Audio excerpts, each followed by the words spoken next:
নমস্কার সবাইকে, এনিস ডেইলি লাইফে সবাইকে স্বাগতম জানাচ্ছি। আমি আগেই আপনাদের কাছে ক্ষমা চেয়ে নিচ্ছি, কারণ আমি এখন ভয়েস দিচ্ছি, বৃষ্টি হচ্ছে প্রচুর। তো আমার কাছে এখন আপাতত মাইক্রোফোন নেই, সেজন্য আমি মোবাইলে ভয়েসটা দিচ্ছি। তো আজকের ভিডিওটা আমি শুরু করেছি সকাল 9টা থেকে। তো বাসায় কেউ ছিল না, আমার শাশুড়ি মা আমার মেয়েদেরকে নিয়ে স্কুলে গেছেন। যেহেতু আজকে শুক্রবার, তো গীতা শিখতে গেছে আমার মেয়েরা। আমাদের এখানে একটা লক্ষ্মীনারায়ণ মন্দির আছে, তো ওখানে গিয়েছে। তো এখানে দেখুন বাইরের পরিবেশটা, এটা হচ্ছে আমাদের বাসার সামনের সাইড। তো চারদিকে গাছপালা, আমার শাশুড়ি মা সবসময় এই গাছপালার মধ্যেই থাকে। সকাল বলেন বিকাল বলেন, যে কোনো কিছু করতেই থাকে। তো এদিকে আজকে আমি আমাদের বাসার ড্রয়িং রুমটা একটু পরিষ্কার করেছি। তো গত বছর বন্যা হয়েছিল, 5বারের মধ্যে 4বারই বন্যা হয়েছিল বাসায়।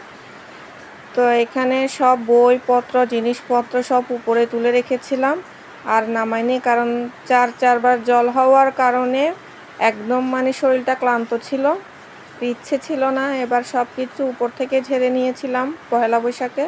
তো আজকে ভাবলাম সব কিছু আবার গুছিয়ে রাখি, কারণ সামনে আবার জ্যৈষ্ঠ মাস ঢুকবে। তো যদি বন্যা আবার হয় তো বলা তো যায় না, সেজন্য কিছুই নিচেই নামিয়ে রাখিনি, সব কিছুই আবার উপরে গুছিয়ে রেখেছি সুন্দরভাবে। এখানে যত বই দেখছেন সবগুলো হচ্ছে গল্পের বই।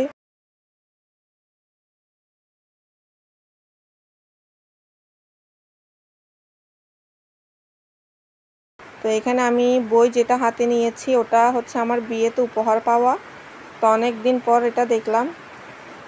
তো মাঝে মাঝে গল্পের বই পড়তেও ভালো লাগে, কিন্তু সময় হয়ে ওঠে না। বিয়ের আগে পড়তাম হালকা পাতলা।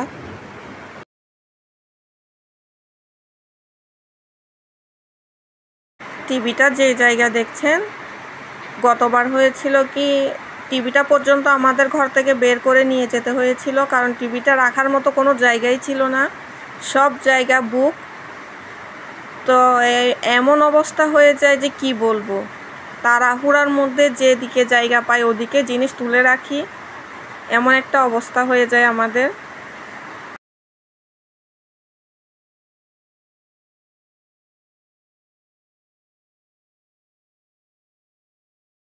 বিগত 7 বছরে 2বার বন্যা দেখেছিলাম আমার শ্বশুরবাড়িতে বিয়ের পর, কিন্তু গত বছরে 5বার বন্যা হয়েছিল।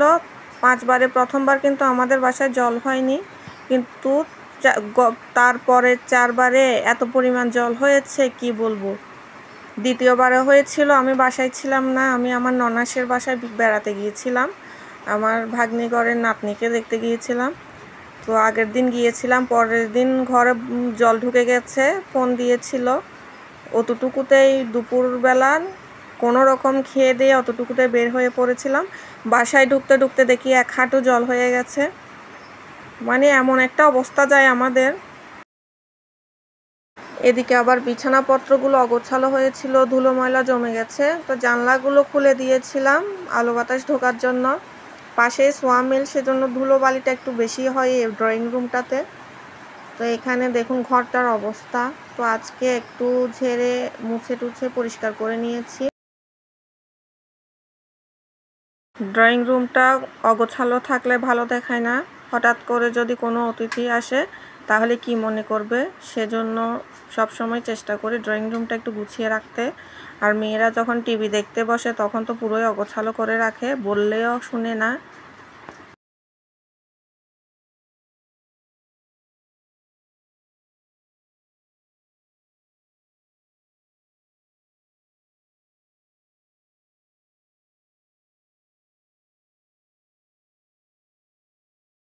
জলে ডুবে ডুবে ফার্নিচারের বেহাল অবস্থা, প্রতি বছর বার্নিশ করতে হয়, তারপরেও জলে ডুবে সেই আবার নষ্ট হয়ে যায় বার্নিশগুলো।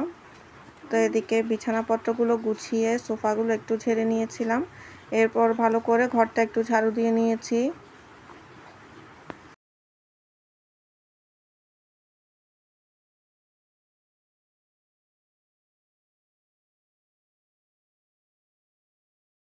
কি পরিমাণ ময়লা বের হয়েছে দেখুন। অপরিষ্কার থাকলে ঘর এক ধরনের মনে হয়, আর পরিষ্কার করলে কীরকম যেন একটা ভালো লাগে। তো বন্ধুরা, আজকে এই পর্যন্ত। আমার ভিডিওটা দেখার জন্য সবাইকে অসংখ্য ধন্যবাদ। আমার ভিডিওগুলো যদি আপনাদের ভালো লেগে থাকে অবশ্যই আমার চ্যানেলটা সাবস্ক্রাইব করে দিবেন। সেই পর্যন্ত আমার চ্যানেলের পাশে থাকবেন। সবাই অনেক ভালো থাকবেন, সুস্থ থাকবেন। সবাইকে আবারও অসংখ্য ধন্যবাদ আমার ভিডিওটা এই পর্যন্ত দেখার জন্য।